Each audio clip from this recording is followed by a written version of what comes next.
पूरे देश के अंदर में इस वक्त जिस तरह के थ्रेट और जिस तरह की बातें चल रही थी कि हम ईद पर होली खेलेंगे, कोई कह रहा था कि हम ईद पर बकरीद मनाएंगे, तो कोई कुछ कह रहा था। इन तमाम तर चीज़ों से हट करके अब ईद पूरी तरह से पूरे देश के अंदर में शांतिपूर्ण तरीके से मन भी गया है।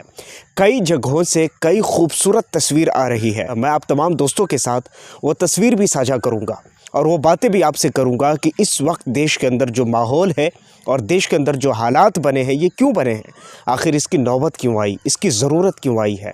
मैं बात करूंगा तमाम ख़बरों पर, लेकिन तमाम देशवासियों की नज़र एक जगह पर थी और वो जगह है दिल्ली। और उस दिल्ली में एक जगह है जिसका नाम है उत्तम नगर।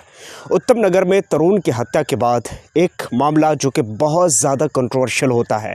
हालांकि उस मामले पर पुलिस की तरफ से भी सफाई दी जाती है कि ये जो कुछ हुआ है, यहाँ पर जो मामला है वो किसी सामूहिक या किसी ऐसे जातिवाद का मामला नहीं था, बल्कि ये कोई पर्सनल मामला था, ये आपसी रंजिश का मामला था। कई तरह की सफाई दी जाती है, मगर फिर भी एक पक्ष के द्वारा या फिर ये कह लीजिए कि एक असामाजिक तत्वों के द्वारा उसको खूब बढ़ावा और चढ़ावा दिया जाता है। मामला यहाँ तक आ जाता है कि लोग वहाँ पर जाकर बाहर से लोग धमकी देने लग जाते हैं कि हम यहाँ पर होली खेलेंगे, हम यहाँ पर बहुत सारी चीज़ें करेंगे। जवाबन उसकी कार्रवाई में लोग कहते हैं कि हम यहाँ पर मीठी ईद नहीं बल्कि बकरीद करेंगे। बहुत सारी बातें और बहुत सारे सवाल लोगों के मन में जन्म लेते हैं। फिर उसी तरफ पूरे देशवासियों का दिमाग डाइवर्ट हो जाता है उत्तम नगर की तरफ। अब ये उत्तम नगर की भी ईद ख़त्म हो गई है, लोगों ने मुसाफा किया। वहाँ पर ईद से पहले भारी मत और भारी बल तैनात किए गए। कई सारे लोगों ने मिल करके वहाँ पर फिर भी इन तमाम तर सुरक्षा बलों को तोड़ते हुए वहाँ पर तमाम तर चीज़ों को, सिक्योरिटी को, तमाम चीज़ों को ख़तरे में डालते हुए लोगों ने वहाँ पर दंगा फैलाने की कोशिश की। मगर इन तमाम चीज़ों के बावजूद धन्यवाद है और सलाम है उन पुलिसकर्मियों को जिन्होंने बर वक्त इन तमाम चीज़ों पर एक्शन लेते हुए उन तमाम नफ़रती लोगों को हिरासत में ले लिया है। कहा जाता है, दावा किया जाता है, कई वीडियोज़ जो कि सोशल मीडिया पर वायरल भी है, उनमें देखा जा सकता है कि लोग जय श्री राम का नारा लगाते हुए वहाँ पर जाते हैं और लोग वहाँ पर माहौल को बिगाड़ने की कोशिश करते हैं। मगर इन तमाम चीज़ों के बाद पुलिस वहाँ पर बर वक्त कार्रवाई करती है और उन तमाम लोगों को हिरासत में ले लेती है। सवाल ये पैदा होता है कि आज ये लोग जो भारत में रहकर और भारत के 140 करोड़ पॉपुलेशन वाले देश को बिल्कुल माहौल बिगाड़ने की कोशिश कर रहे हैं। बात यहीं पर ख़त्म हो जाती दोस्तों तो बात ठीक थी, लेकिन मैं कहूँगा कि अब दिल्ली पुलिस की जिम्मेदारी है कि जो लोग नफ़रत और दंगा फैलाने की कोशिश करते थे, ऐसे लोगों को पकड़कर और इनके तशरीफ़ को ज़रा लाल कर दिया जाए। अगर इनकी तशरीफ़ को लाल कर दिया जाए तो मुझे लगता है कि नफ़रत फैलाना ये भूल जाएंगे।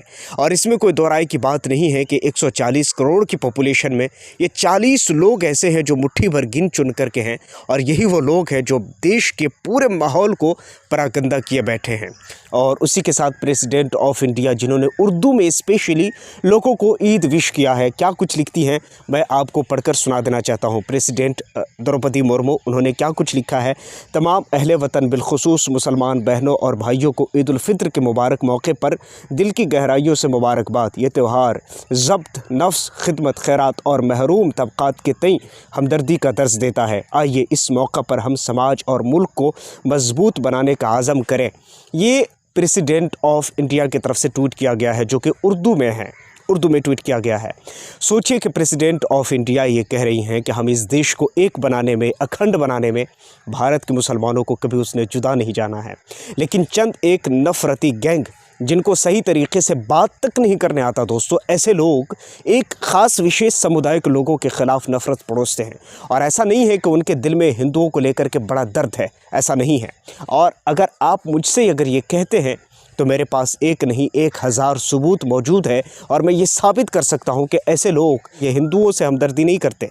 ये सिर्फ़ अपने पेज को, अपने लाइक्स को, अपने फॉलोअर्स को बढ़ाने के लिए इस तरह की उटपटांग हरकतें करते हैं और एक समुदाय के ख़िलाफ़ टारगेटिंग बयान देते हैं।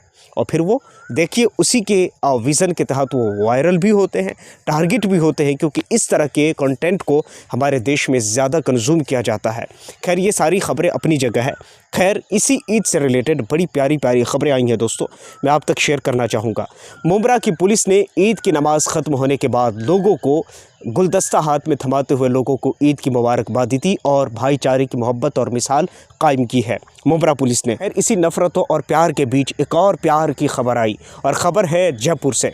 जयपुर के अंदर में लोग नमाज़ पढ़कर निकल रहे थे। वहाँ पर हमारे बहुत से हिंदू भाइयों ने मिलकर और मुसलमानों पर फूल बरसाए, लोगों ने फूल बरसाए। वहीं पर बात ख़त्म नहीं होती। फूल बरसाने का सिलसिला इससे आगे चल कर के खुद उत्तम नगर दिल्ली के अंदर में खुद मुसलमानों ने पुलिस वालों के ऊपर फूल बरसाए।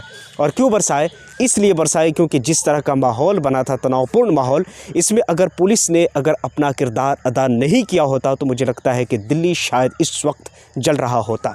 इसमें कोई शक नहीं है कि मैंने कहा आपको कि 140 करोड़ की पॉपुलेशन में ये कुछ 40 लोग बचे हैं जो एक दूसरे समुदाय के ख़िलाफ़ लड़ते और लड़वाते हैं। और जाहिर है कि ये कुछ चंद एक टक्कों की खातिर करते हैं, चंद एक टक्कों के लिए ये कुछ भी कर सकते हैं। और मैं इस चीज़ को प्रूफ करने के लिए भी तैयार हूँ। मेरे पास हज़ारों एविडेंस, हज़ारों सबूत मेरे पास मौजूद है जिसे मैं प्रूफ कर सकता हूँ, आराम से और आसानी से प्रूफ कर सकता हूँ। मगर इन तमाम ऐसे लोगों को मैं क्यों ही याद करूं जबकि मोहब्बत करने वाले इतने सारे लोग भरे पड़े हैं इस देश में। दोस्तों, मैं कभी भी इस चैनल से नफ़रत की बातें नहीं करता। द फीड आउट का हमेशा से मकसद ये रहा है कि हम लोगों के बीच में मोहब्बत बांटें, हम लोगों के बीच में प्यार बांटें, क्योंकि हमें इस वक्त प्यार की ज़्यादा ज़रूरत है। कौन नहीं जानता है इस देश में कि मुसलमान और हिंदू एक ज़माने से है और एक सदियों से चलता आ रहा है। लेकिन आज वो लोग जो नफ़रतें बांटते हैं, क्या उनके लिए ये करना सही था? मुझे लगता है कतई नहीं।